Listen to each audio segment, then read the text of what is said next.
അപ്പോൾ ഈ വീഡിയോ എന്ന് പറയുന്നത് ഞാൻ നേരത്തെ മുന്നേ ഇട്ട വീഡിയോ ഉണ്ടായിരുന്നില്ലേ, സ്കൂൾ തുറക്കുന്നതിൻ്റെ തലേന്ന് രാവിലെ മുതൽ വൈകുന്നേരം വരെ നമ്മൾ കറങ്ങാൻ പോയി എന്ന് പറഞ്ഞില്ലേ, ആ മോന്താൽ കള്ള് ഷോപ്പിലൊക്കെ പോയ അതിൻ്റെ ബാക്കി വീഡിയോ ആണ്. അന്ന് അവിടുന്ന് ഫുഡൊക്കെ കഴിച്ച് ഇറങ്ങിയതിന് ശേഷം ഞങ്ങൾ നേരെ പോയത് ഒരു കേക്കൊക്കെ വാങ്ങിയിട്ട് മാഹിയിലുള്ള പാർക്കിലാണ്.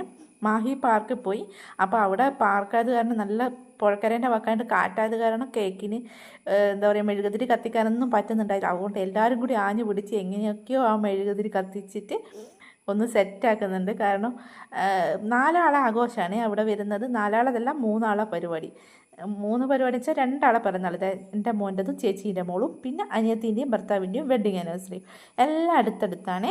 എൻ്റെ മോനും ചേച്ചിയുടെ മോളും തമ്മിൽ 5 ദിവസത്തെ വ്യത്യാസമേ ഉള്ളൂ. ജനിച്ചത് അവൾ മെയ് 27-നും മോൻ ജൂൺ 1-നുമാണ്. ഇവർ അതിൻ്റെ ഇടയിൽ ഒരു ദിവസമാണ് ഇവരുടെ വെഡ്ഡിങ് ആനിവേഴ്സറി വരുന്നത്. കൊല്ലങ്ങൾ രണ്ടാളുടെയും പിറന്നാളും ഒരേ കൊല്ലത്ത് തന്നെയാണ്. വെഡ്ഡിങ് ആനിവേഴ്സറി വരുന്നത് അതിൻ്റെ തൊട്ട് തലേന്നത്തെ കൊല്ലമാണ്. അപ്പോൾ എല്ലാം അടുപ്പിച്ച ദിവസമായതുകൊണ്ട് എല്ലാം കൂടി ഒറ്റയടിക്ക് ആഘോഷമാക്കാമെന്ന് കരുതിയിട്ടാണ് നമ്മൾ അന്ന് രാവിലെ മുതൽ ഇറങ്ങിയത്. അന്ന് രാത്രിയാണ് നമ്മളെല്ലാവരും വീട്ടിലെത്തിയിട്ടുള്ളത്. 3 ആളെ കുറവുണ്ടായിരുന്നു. അമ്മയില്ല, എൻ്റെ ഭർത്താവില്ല, ചേച്ചിയുടെ ഭർത്താവില്ല, ബാക്കി നമ്മളെല്ലാവരും ഉണ്ട്. പിന്നെ ചേച്ചിയുടെ മൂത്ത മോനുണ്ട്, അവനും ഇതിൽ മിസ്സിങ് ആണ്. അവനിവിടെ ഇല്ല, ആൾ ബാംഗ്ലൂർ പഠിക്കുന്ന, അപ്പോൾ അവനും വരാൻ പറ്റിയിട്ടില്ല. അങ്ങനെ 4 ആളെ കുറവിൽ ബാക്കി നമ്മളെല്ലാവരും കൂടി രാവിലെ മുതൽ വൈകുന്നേരം വരെ കറങ്ങി.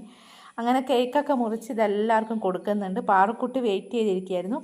പിന്നെ ഞാനും കുറച്ച് വീഡിയോ എടുത്ത് കഴിഞ്ഞതിന് ശേഷം കേക്കൊക്കെ എടുത്ത് മോനൂട്ടന് വായിൽ വെച്ച് കൊടുക്കുന്നുണ്ട്. ഇവൻ്റെ പിറന്നാളായിരുന്നു നാളെ. അപ്പോൾ തലേന്ന് നമ്മളൊന്ന് ഔട്ട് സെറ്റായി. കാരണം 1-ാം തീയതിയാണ് പിറന്നാൾ വരുന്നത്, അന്ന് സ്കൂളുണ്ടല്ലോ. അപ്പോൾ അതെല്ലാം കഴിഞ്ഞ് നമ്മൾ നേരെ വീട്ടിലേക്ക് പോയിട്ട് ചേച്ചിയുടെ വീട്ടിൽ പോയിട്ട് ഡ്രസ്സൊക്കെ മാറിയിട്ട് എല്ലാവരും കൂടി പാർക്കിലേക്ക് വന്നതാണ്. പാർക്കിലേക്കല്ല, ധർമ്മടത്തുരത്തിലേക്ക്. ഇവരൊക്കെ ഇട്ട ഡ്രസ്സ് എന്താ വെച്ചാൽ വെള്ളത്തിൽ ഇറങ്ങി കളിക്കേണ്ട പരിപാടിയിലാണ്. കണ്ട എല്ലാവരും പാറക്കുട്ടി അതിലും വലിയ തിരക്കിൽ പായുന്നുണ്ട്. വെള്ളത്തിലിറങ്ങാനുള്ള പാറക്കുട്ടി വെള്ളത്തിലിറങ്ങൽ കുറച്ച് കുറവായിരുന്നേ. അവൾക്ക് വെള്ളം കണ്ടപ്പോൾ ഉള്ള സന്തോഷത്തിൽ അവൾ വെള്ളത്തിൽ നിന്ന് കളിക്കുന്നുണ്ട്. മോൻ ഒരുപാട് തവണ നമ്മളിവിടെ കൊണ്ടുവന്നിട്ട് അവനെ കളിപ്പിക്കാറുണ്ട്. അങ്ങനെ അവിടെ വേലി ഇറക്കായിരുന്നു തോന്നുന്നു, അതുകൊണ്ട് കുറച്ച് വെള്ളമേ ഉണ്ടായിട്ടുള്ളൂ. ഇവർ കുറച്ച് കനത്ത ഫോട്ടോഷൂട്ടും കാര്യങ്ങളാണല്ലേ, അവർക്ക് ഇൻസ്റ്റാ പേജെല്ലാം ഉണ്ട്. അങ്ങനെ ഇവരിൽ ഒരാൾ കുറവുണ്ട്, എൻ്റെ ചേച്ചിയുടെ മോനാണ്. ഞാൻ പറഞ്ഞില്ലേ ബാംഗ്ലൂരാ കക്ഷിന്ന്. പിന്നെ ഞാൻ കുറച്ച് റീൽസൊക്കെ എടുത്തിട്ടുണ്ടായിരുന്നു. എൻ്റെ മോന് പണ്ടേ ഉള്ള ശീലമാണ്, വെള്ളം കണ്ട് ഞാൻ പൊത്തുകുട്ടി എന്നൊക്കെ പറയുന്ന പോലെ വെള്ളം കണ്ട പിന്നെ അവൻ വിടത്തില്ലേ. അപ്പോൾ ഇന്നത്തെ വീഡിയോ ഇത്രയേ ഉള്ളൂ. ഓക്കേ.